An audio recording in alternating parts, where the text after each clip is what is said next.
I just got sued by the craziest Karen in the world for living outside her HOA. She demanded I follow HOA rules, even though my house isn't even in her HOA. Sounds insane, right? When she waved that lawsuit in my face at court, it took just 3 minutes for me to not only destroy her case, but completely demolish the empire she'd built over 10 years.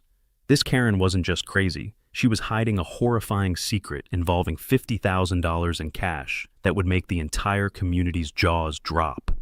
BD Stories, family, comment, Karen down. If you want to see her get exactly what she deserves right now, trust me.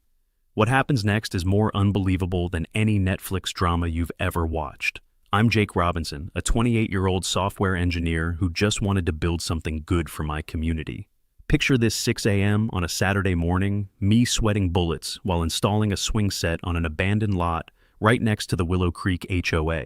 I'd been working on this playground project for months, got approval from the city council funding, from 3 nonprofit organizations, everything completely legal and above board. My dream was simple: create a free play space for the 200-plus kids in our area who had nowhere safe to play. I was hammering away, focused on getting the swing chains just right, when I heard high heels clicking aggressively across pavement, getting closer like a predator approaching its prey. That's when I met Karen Linda Patterson, 50 years old, with a blonde bob cut so sharp it could slice bread. She marched up wearing a bright red power suit, clutching a rolled-up map like a weapon. "Excuse me!" she shrieked, her voice hitting a pitch that scared birds 3 blocks away. "Do you have any idea who I am?" I looked up from my work, trying to be polite. "I'm Linda Patterson, and I am the HOA president of Willow Creek. You need my permission for everything you do around here." The way she said it, you'd think she was announcing herself as Queen of England. I tried explaining I was building a playground on public land, but she cut me off with a dramatic hand gesture. "You are living outside our HOA, but affecting the quality of life of our residents," she declared, pointing an accusatory finger like I'd committed murder. "I don't care what permits you think you have. I'm going to sue you for violating my right to control this area." The more she talked, the more unhinged she became, her face turning redder than her ridiculous suit. What struck me wasn't just her obvious entitlement, but the genuine panic in her eyes when she looked at my playground equipment. This wasn't just typical Karen behavior. This woman was genuinely terrified of something, and I couldn't figure out what a simple playground could threaten about her precious HOA. The harassment started immediately and escalated faster than I imagined. Karen began showing up every morning at exactly 7 a.m., positioning herself on her balcony, with binoculars like some suburban spy documenting my every move. She called police 4 times in 2 days with rotating complaints, suspicious activity, noise violations, trespassing on HOA-adjacent property. The poor officers who responded were clearly getting tired of her calls, especially when they saw I had proper permits and was working on legitimate city-approved land. She hired some teenager for $20 a day to wear a fake security shirt and stand guard at what she claimed was the HOA boundary line. Karen's most creative harassment tactic was her social media campaign. She filmed dramatic videos from her balcony about how she was being terrorized by this man destroying our peaceful community. She started a petition to have me removed, though it only managed 3 signatures: herself and 2 obvious fake accounts. Her live streams featured 2-hour rants about how I was destroying property values and bringing undesirable elements into their exclusive neighborhood. But Karen wasn't content with just social media warfare. She escalated to physical intimidation tactics that bordered on harassment. She hired some teenager for $20 a day to wear a fake security shirt and stand guard at what she claimed was the HOA boundary line, which seemed to move depending on her mood. The kid looked embarrassed to be there, but $20 is $20 when you're in high school. Karen also went on a sticker rampage, plastering no trespassing warnings on every surface she could reach. Trees, mailboxes, fire hydrants, even the stop sign at the corner, as if she'd suddenly become the unofficial sheriff of public property. The woman had clearly never heard of public land, or maybe she chose to ignore any reality that didn't fit her narrative. The breaking point came when she hand-delivered what she called an official HOA violation notice to my front door. This masterpiece was written in purple ink on personal stationery, complete with a homemade star stamp that looked like kindergarten art class work. The The document was a work of delusional art, demanding I cease all unauthorized living and activities in HOA influence zone within 24 hours, as if she'd invented her own legal system, where proximity to an HOA somehow granted her jurisdiction over public land.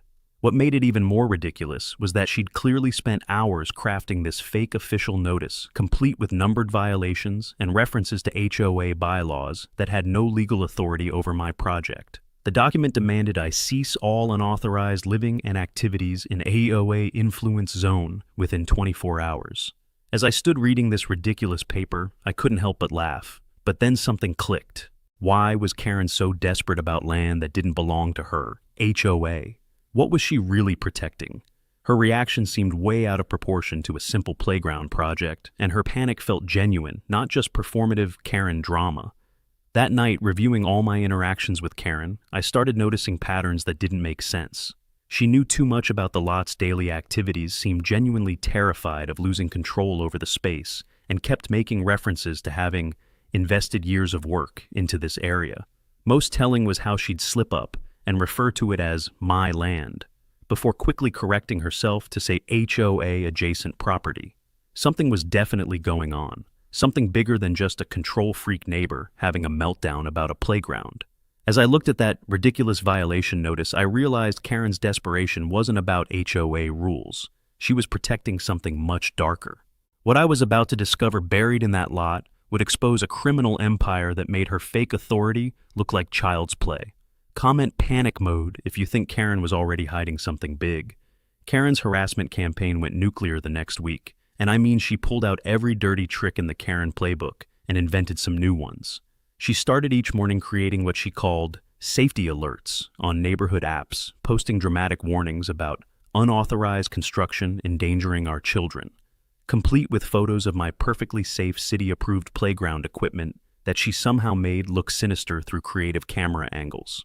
Her daily posts read like emergency broadcasts from a war zone, claiming I was operating some dangerous industrial facility instead of installing swings and slides. She managed to convince exactly 0 people, but that didn't stop her from posting updates every few hours with increasingly unhinged commentary about property values and community safety. The woman actually hired what she called a legal consultant, who turned out to be her friend who sells insurance for a living, to send me threatening emails about lawsuits and property damage claims. These messages were absolutely hilarious, full of made-up legal terms and threats that wouldn't scare a first-year law student, but they showed just how far Karen was willing to go. Her friend Bob, who normally spent his days selling auto insurance, suddenly became her legal expert, sending me emails with subject lines like "Final warning, cease unauthorized activities," and threatening lawsuits for property value diminishment and quality of life violations, terms that sounded official but were completely meaningless in actual legal context. Bob clearly had no idea what he was talking about, but he was getting paid to play lawyer, so he threw around legal-sounding phrases like confetti at a parade, hoping something would stick and scare me into backing down. She printed and laminated a 20-page document she called HOA Rules that she stuffed into my mailbox daily, despite the fact that I didn't live in her HOA and her rules had about as much legal authority as a grocery list. My personal favorite was her decision to patrol the area with a megaphone standing on a lawn chair to achieve maximum dramatic effect, while announcing to anyone within hearing distance that I was a community destroyer. The sight of Karen perched on her lawn chair, with a megaphone dressed in her power suit, like some kind of suburban dictator, was so absurd that neighbors started coming out just to watch the show. She'd make these dramatic announcements about protecting our community from unauthorized development, while gesturing wildly at my perfectly legal playground equipment as if I were building a nuclear reactor instead of installing swings for children. The whole performance was so over the top that even her few supporters started looking embarrassed to be associated with her increasingly unhinged behavior. But the real turning point came when I was digging the foundation for my swing set and my shovel hit something hard about 2 feet down. What I pulled out changed everything I thought I knew about Karen's motivations. It was a metal cash box, and when I pried it open, I found $3,000 in cash, along with handwritten customer lists that made my jaw drop. The papers showed monthly payments from local construction companies.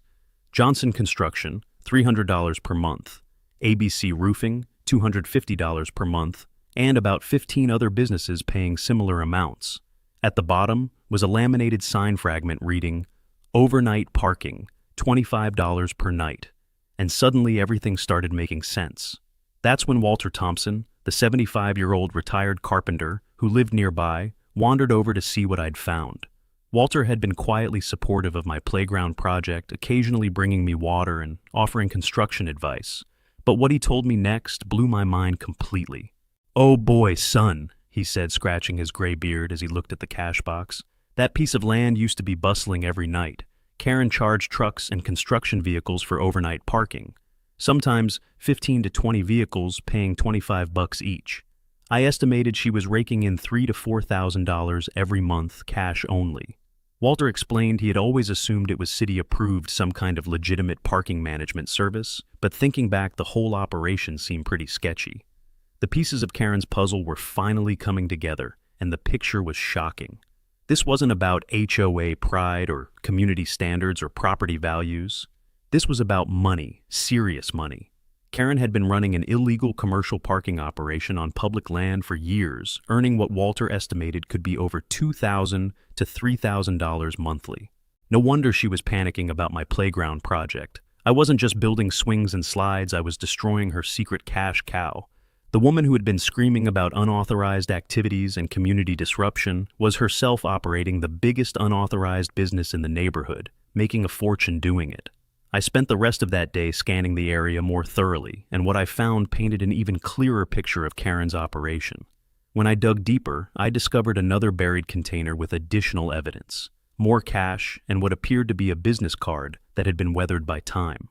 The text was partially faded, but I could make out Linda's business, Parking Solutions, along with what looked like contact information. The woman had been running a full-scale commercial enterprise complete with business cards and a customer management system, all on public property that belonged to the city. Walter shared more details about Karen's operation as we examined the evidence together. "I remember now," he said, his voice growing more confident as memories came back. "A few years back, evenings around here looked like a construction company depot. Karen would come out every night around 6 p.m., collecting money from truck drivers and equipment operators who needed secure overnight parking. Peak nights had 20 or more vehicles lined up, and she was charging premium rates because the location was convenient to major construction sites downtown.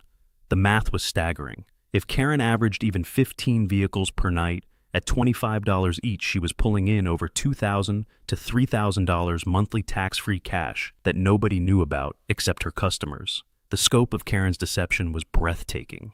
Here was a woman who had spent weeks screaming about my unauthorized activities, while she herself had been operating an illegal commercial business for years, earning potentially tens of thousands of dollars from public land that didn't belong to her. She wasn't protecting the HOA or defending community standards. She was protecting her personal ATM. Every accusation she'd thrown at me was pure projection. Every legal threat was designed to hide her own massive illegal operation. With evidence of Karen's illegal parking empire in my hands, I thought I'd uncovered her biggest secret. But what I was about to discover at the city planning office would prove that Karen wasn't just running an illegal business. She was living an illegal lie that went to the very core of her fake authority.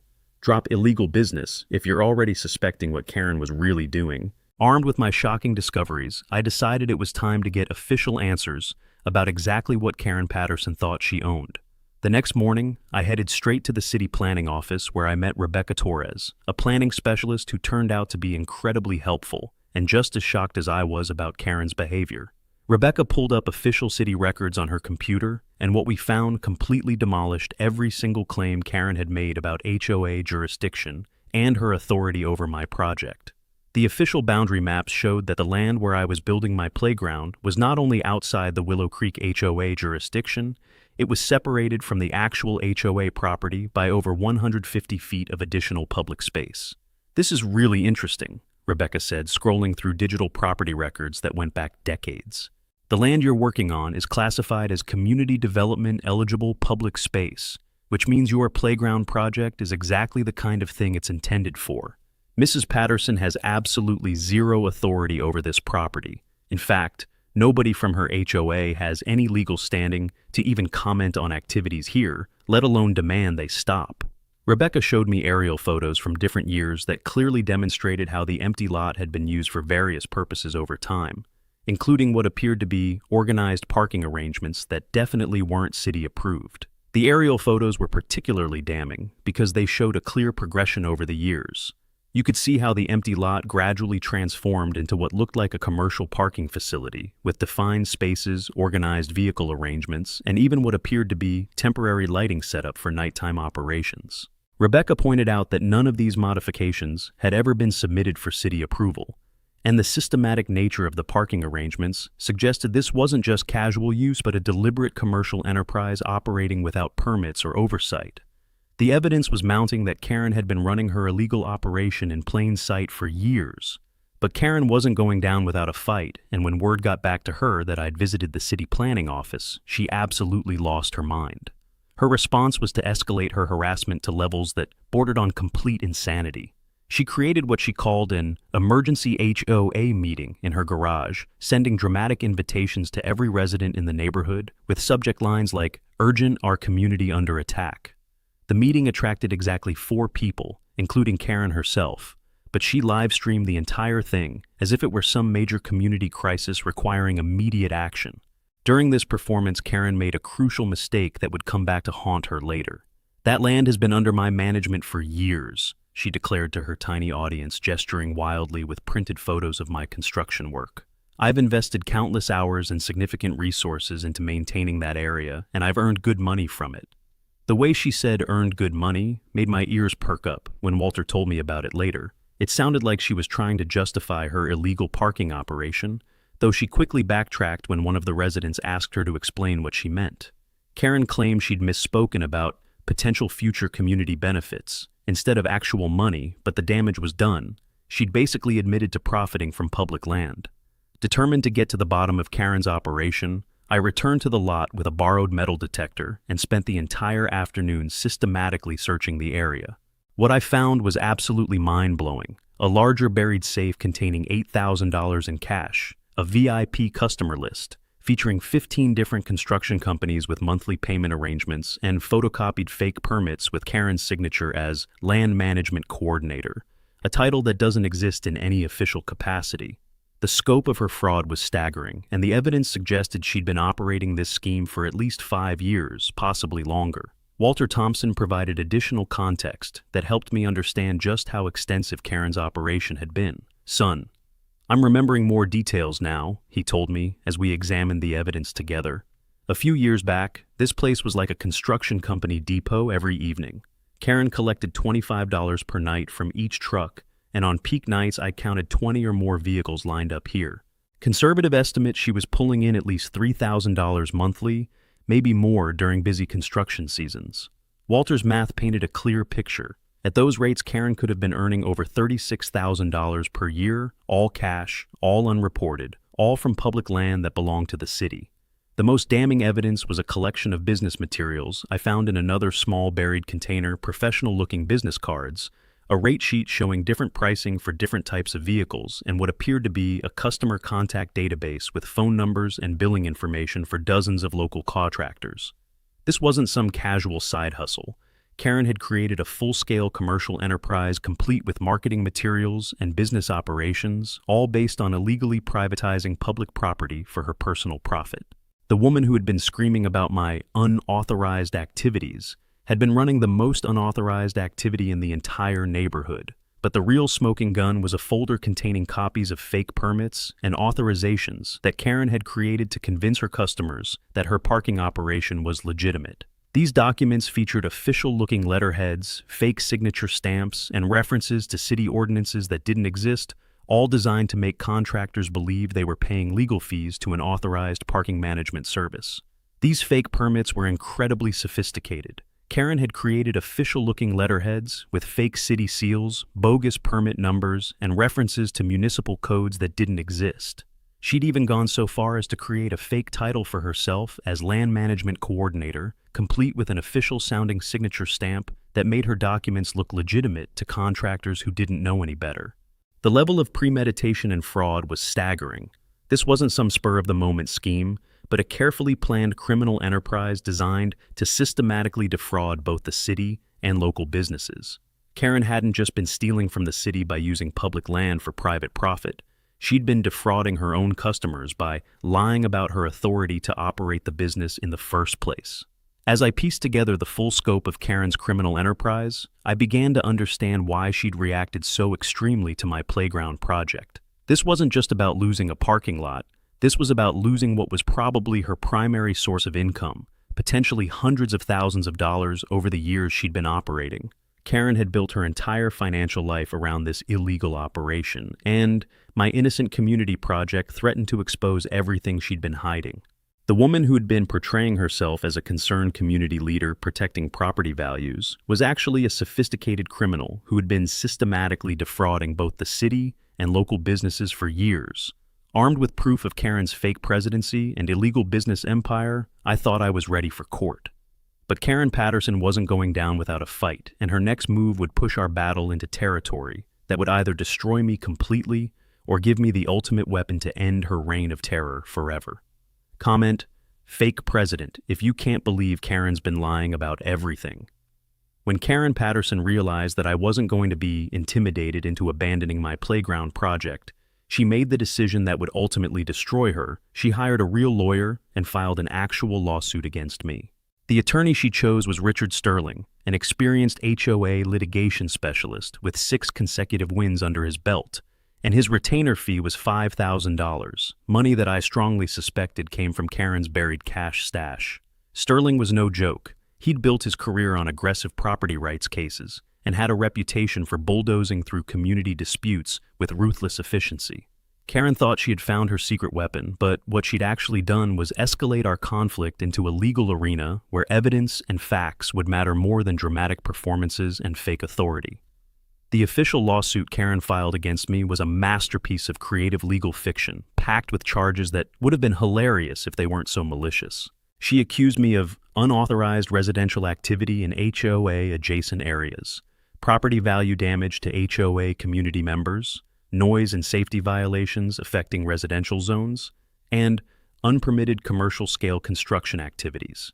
Each charge was carefully crafted to make my simple playground project sound like some kind of industrial hazard threatening the entire neighborhood. Sterling had clearly done his homework, using legal language that sounded intimidating while avoiding any claims that could be easily disproven, but what he didn't know was that his client was sitting on a mountain of evidence that would completely backfire on both of them. Meanwhile, I was frantically searching for legal representation with my limited budget, and I got incredibly lucky when I found Isabella Robinson, a young attorney who had recently opened her own practice specializing in community rights cases. Isabella took one look at my situation, an obvious case of HOA overreach combined with what appeared to be criminal fraud, and agreed to represent me pro bono in exchange for the publicity and the chance to fight for community development rights. She was sharp, experienced, and absolutely fearless, exactly the kind of lawyer Karen Patterson should have been terrified to face in court. Isabella immediately recognized that Karen's lawsuit was probably motivated by something much bigger than HOA disputes, and she was determined to find out what that something was.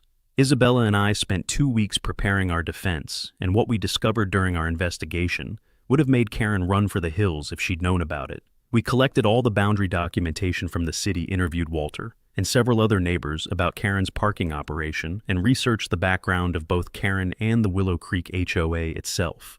The most shocking discovery was that Karen hadn't been legally elected as HOA president since her term expired in December of 2019. She'd been operating under fake authority for over 5 years, making decisions and signing documents without any legitimate power to do so. This woman had been running both an illegal business and an illegal HOA presidency simultaneously. But Karen wasn't finished with her intimidation campaign, and in the weeks leading up to our trial, she launched what can only be described as a scorched earth strategy designed to destroy my reputation and terrorize me into giving up. She hired a group of teenagers to stand outside my house with signs reading, "Support legal HOA rights" and "Stop community destruction," turning my quiet residential street into what looked like a protest zone.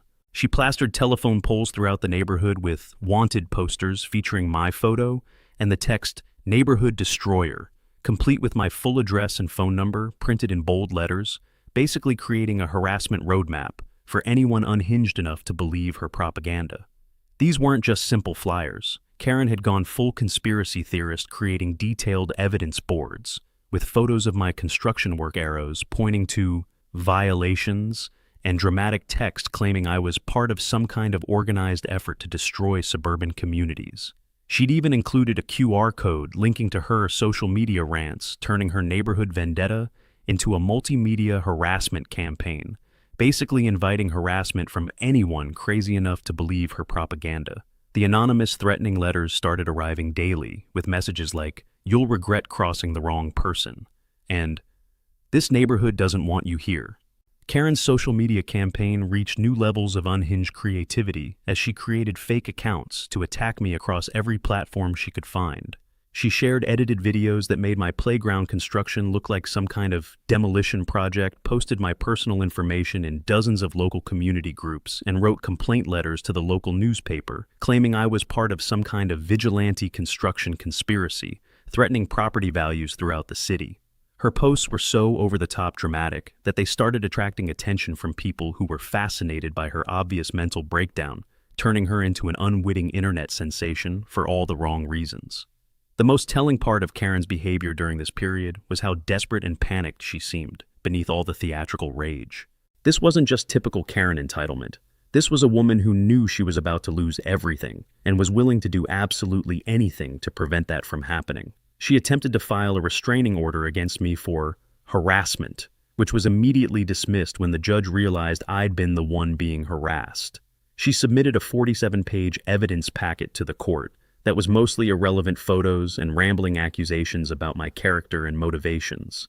This evidence packet was a masterpiece of paranoid delusion, featuring blurry photos of me working screenshots of city permits with conspiracy theories written in red ink about why they were suspicious, and a timeline of my activities that read like a stalker's journal. Karen had documented everything from what time I arrived each morning to how many people stopped by to watch the construction, treating normal community interest in a playground project like evidence of some vast criminal conspiracy that only she was smart enough to uncover. She even tried to get local news coverage by positioning herself as a hard-working HOA president fighting illegal activities. But reporters quickly lost interest when they couldn't find any actual evidence to support her claims. The day before our trial, Karen's behavior reached peak desperation as she made one final attempt to intimidate me into backing down. She showed up at the courthouse wearing her signature bright red power suit, dragging 2 rolling suitcases full of what she claimed was definitive evidence of my wrongdoing, and spent the entire day live streaming herself to anyone who would watch, declaring that tomorrow justice will finally prevail against corruption and lies. Her performance was so manic and over the top that court security actually asked her to leave the building, but not before she managed to corner several local reporters and deliver rambling monologues about property rights and community protection that made her sound completely unhinged. What Karen didn't realize was that her escalation strategy was playing directly into our hands.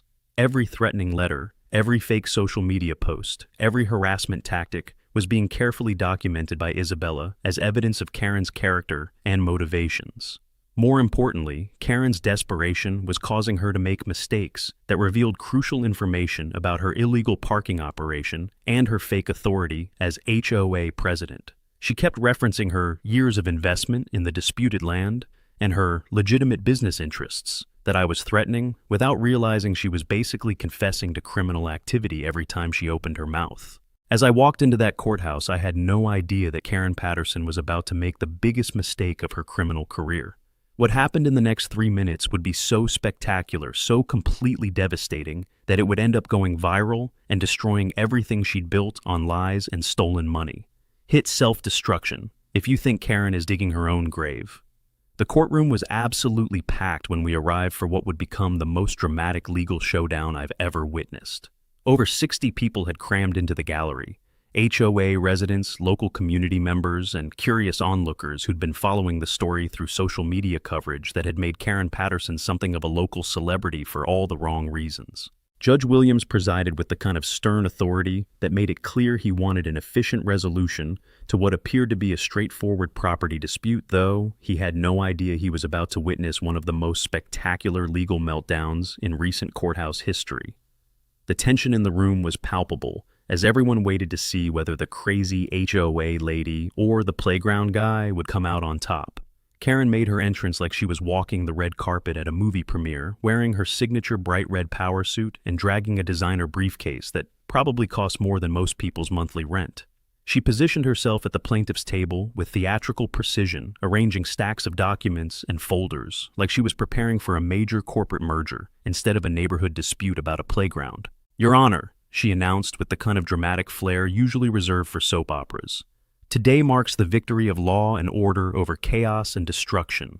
Her attorney, Richard Sterling, looked slightly uncomfortable with his client's theatrical approach, but he'd been paid well enough to tolerate her dramatics as long as she let him handle the actual legal arguments. Sterling's presentation was professionally polished and initially quite convincing, featuring a slideshow with 20 slides dedicated to the devastating effects of unauthorized adjacent development on established residential communities.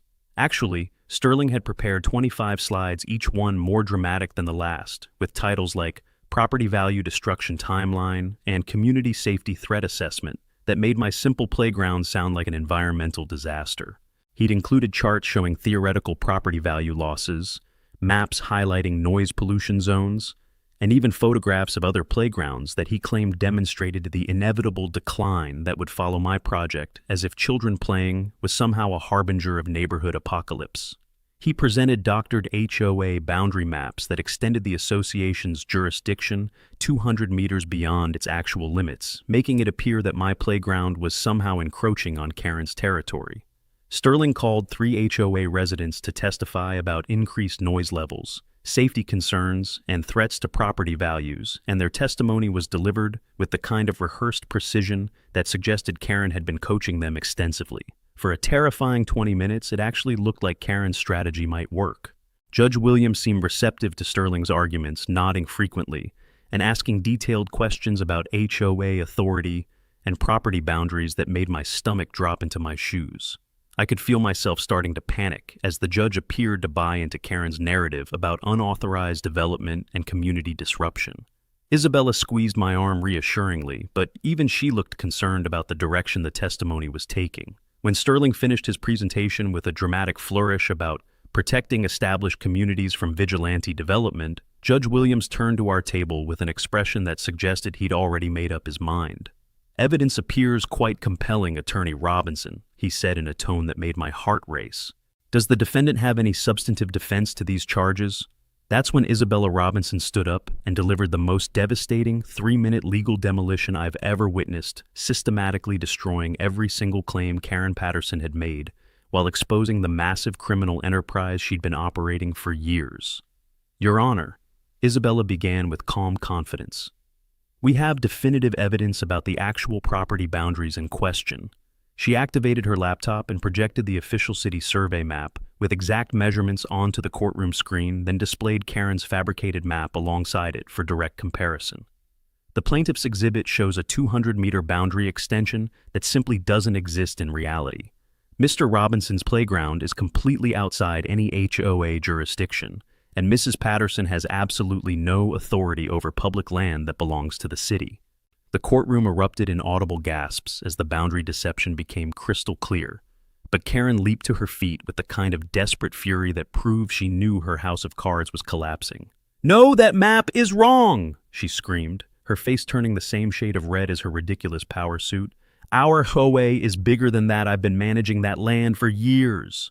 Judge Williams slammed his gavel and ordered Karen to sit down, but the damage was done. She'd just admitted to managing land that didn't belong to her, which was exactly the opening Isabella needed for her next devastating revelation. "Furthermore, Your Honor," Isabella continued without missing a beat, "Mrs. Patterson has been operating an illegal commercial enterprise on this public land for over 5 years. The projection screen filled with photographs of the buried safes containing $8,000 in cash, the VIP customer lists showing monthly payments from 15 construction companies, and the business cards for Linda's Parking Solutions that proved this wasn't some casual arrangement but a full-scale commercial operation. Mr. Walter Thompson will testify that he observed Mrs. Patterson collecting $25 from each overnight truck, sometimes 20 or more vehicles per night, generating potentially $3,000 or more in monthly income from public property. Karen's reaction was absolutely explosive and completely incriminating. "That's my money!" she shrieked, standing up again despite the judge's warnings. "I worked years building that business. I earned every penny of it." The courtroom went dead silent as everyone processed what she'd just confessed to, and I could see Sterling frantically trying to signal his client to stop talking, but Karen was too far gone to listen to anyone. "This guy destroyed everything I built." She continued, completely oblivious to the fact that she was confessing to criminal activity in front of a packed courtroom. "I had customers, I had contracts, I had a legitimate business." But Isabella wasn't finished destroying Karen's credibility, and her final revelation was the knockout punch that ended the fight completely. "Most critically, Your Honor," she said, projecting HOA election records onto the screen, "Mrs. Patterson lacks any legal authority as HOA president because her term expired in December of 2019, and no elections have been held since that time. She has been operating under fraudulent authority for over 5 years, making decisions and signing documents without any legitimate power to do so." The evidence was undeniable. Official HOA bylaws clearly stated that presidential terms lasted 2 years with mandatory re-election, and Karen had simply continued acting as president without bothering to hold any elections or follow any proper procedures. Judge Williams looked absolutely shocked as he processed the scope of Karen's deception and fraud. "Mrs. Patterson," he said in a voice that could have frozen lava, "are you telling this court that you've been operating a commercial business on public property while falsely claiming to be an elected HOA president?" Karen's response was the final nail in her own coffin.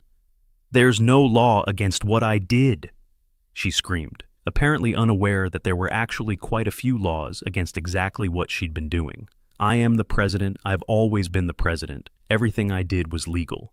At that point, Sterling grabbed his briefcase and headed for the exit, announcing, "Your Honor, I withdraw from this case immediately," as he practically ran from the courtroom, leaving Karen completely alone at the plaintiff's table to face the consequences of her confession. Judge Williams didn't need any time to deliberate.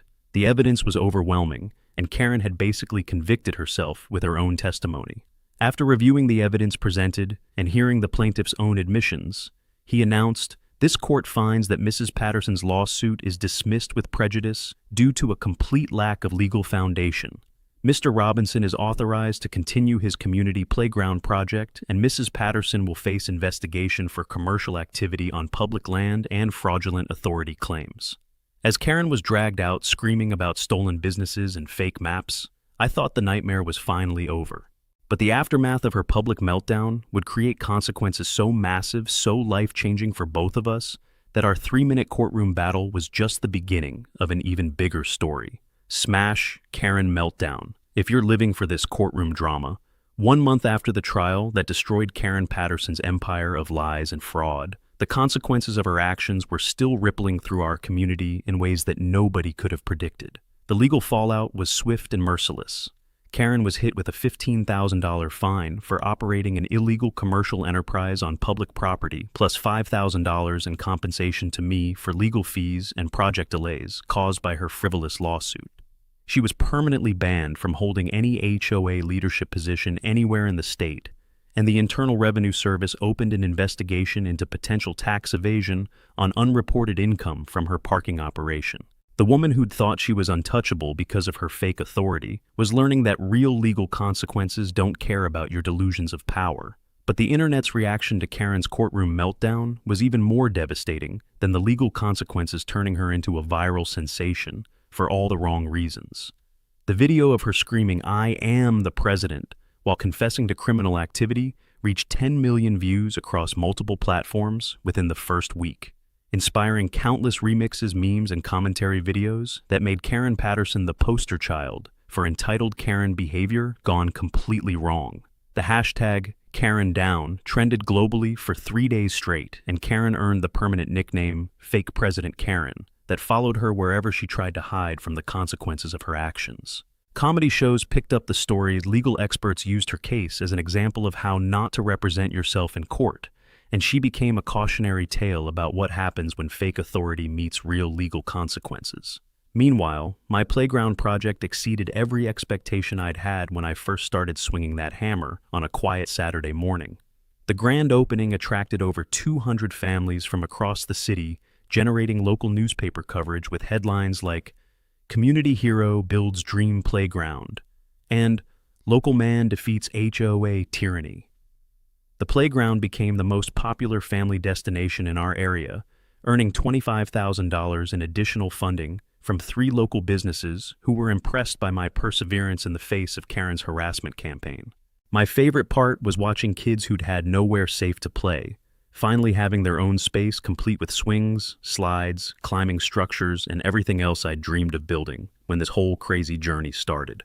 The media attention from Karen's spectacular downfall launched me into an unexpected career as a community advocacy consultant, helping other people fight HOA abuse and property rights violations across multiple states. My channel, Fighting Karens Legally, reached 500,000 subscribers who were fascinated by the story of how documentation and patience had defeated lies and intimidation. I was invited to speak at 6 community advocacy conferences, wrote a viral article about property rights that got over 2 million views, and consulted on 12 different cases involving HOA overreach and fraudulent authority claims. Apparently, Karen Patterson wasn't the only fake HOA president in America, and my experience fighting her had given me exactly the expertise needed to help other communities deal with similar problems. The transformation of Willow Creek HOA itself was one of the most satisfying outcomes of this entire ordeal, proving that communities can change for the better when they're freed from corrupt leadership. The first transparent election in 6 years resulted in Walter Thompson being chosen as president, with 95% voter turnout, the highest participation in the HOA's history. Walter immediately implemented new bylaws requiring financial transparency and regular audits, ensuring that no future Karen Patterson could hijack the organization for personal gain. 15 HOA families personally apologized to me for believing Karen's lies and not speaking up sooner, and the community organized a Community Appreciation Day at my playground to celebrate their newfound freedom from fraudulent leadership. Karen's personal downfall was as complete and devastating as anyone could have imagined, destroying every aspect of the life she'd built on lies and stolen money. She was forced to sell her house and move out of Willow Creek due to community pressure and the social ostracism that followed her viral courthouse confession. Her part-time insurance job disappeared when her employer saw the viral videos of her breakdown, and she was required to attend court-ordered anger management classes that clearly weren't working based on reports from other participants. All her social media accounts were permanently banned for harassment and spreading false information, cutting off her primary outlet for the dramatic attention-seeking that had defined her personality. The Internal Revenue Service investigation revealed she owed over $40,000 in back taxes on her unreported parking income, forcing her to liquidate her remaining assets to avoid criminal prosecution. I had one final encounter with Karen Patterson that perfectly summarized the complete reversal of our positions and the justice that had finally been served. One Sunday afternoon, while I was performing routine maintenance on the playground equipment, I noticed a familiar figure standing across the street from the playground, partially hidden behind a tree, but clearly watching the kids playing on the swings and slides I'd built. It was Karen, looking tired and defeated in faded clothes that were a far cry from her signature red power suits, holding a newspaper with the headline, "Local Heroes Playground Draws Families from Across City." She stood there for about 10 minutes watching the joyful chaos of children at play before quietly walking away without saying a word or trying to cause any drama. I didn't call out to her or try to gloat about my victory, because honestly, seeing her like that was punishment enough. Karen Patterson had built her entire identity around fake authority and illegal profit, and now she was just another person who'd learned the hard way that lies eventually catch up with you. The playground she'd tried so hard to destroy was thriving beyond my wildest dreams, serving hundreds of families and becoming a symbol of what communities can accomplish when they work together instead of tearing each other down. The woman who had screamed about protecting property values had actually helped create something that genuinely improved property values and quality of life for everyone in the area. The story took one final unexpected turn when I received a message that opened up exciting possibilities for the future of my community advocacy work. "Hi, Jake," the text read. "I'm Sarah from the Sunset Hills neighborhood. We have a super Karen terrorizing our entire community with fake city ordinances and fraudulent authority claims. She's sued 6 families for unauthorized lawn decorations and claims she has the right to inspect inside our homes for code violations. We're desperate for help and can pay consultation fees. Can you help us fight back against this madness? I smiled as I watched kids enjoying the playground that had started this whole adventure, then typed my reply. Send me all the documentation you have. Time to take down Super Karen number 2. As I finished that message and looked around at the thriving community space I'd created despite Karen Patterson's best efforts to stop me, I reflected on the lessons this experience had taught me about standing up to bullies and fighting for what's right. Karen had thought her fake authority and buried cash would be enough to intimidate me into giving up on my dreams, but she'd seriously underestimated what happens when someone with legitimate goals faces off against someone whose entire life is built on lies and fraud. The truth really does win in the end, especially when you're patient enough to let bullies destroy themselves with their own dishonesty and arrogance. And sometimes the best revenge isn't getting even. It's building something beautiful that makes the world a little bit better, despite the people who try to tear it down. So, that's how 3 minutes of truth demolished a fake president's criminal empire. The lesson: never let bullies win through intimidation. Document everything, know your rights, and fight back legally. Karen thought her fake authority made her untouchable, but justice always wins in the end. If this story helped you or made you smile, smash that like button. And hey, if you want to support more community justice stories like this one, there's a little donate button that helps keep these videos coming. Every bit helps me fight more Karens and share more victories with you. Thanks for watching, and I'll see you in the next video, where we take down Super Karen number 2. That's the end. Or is it? BD Stories always has another plot twist hiding behind the next click. Hit subscribe, smash the like, and keep going.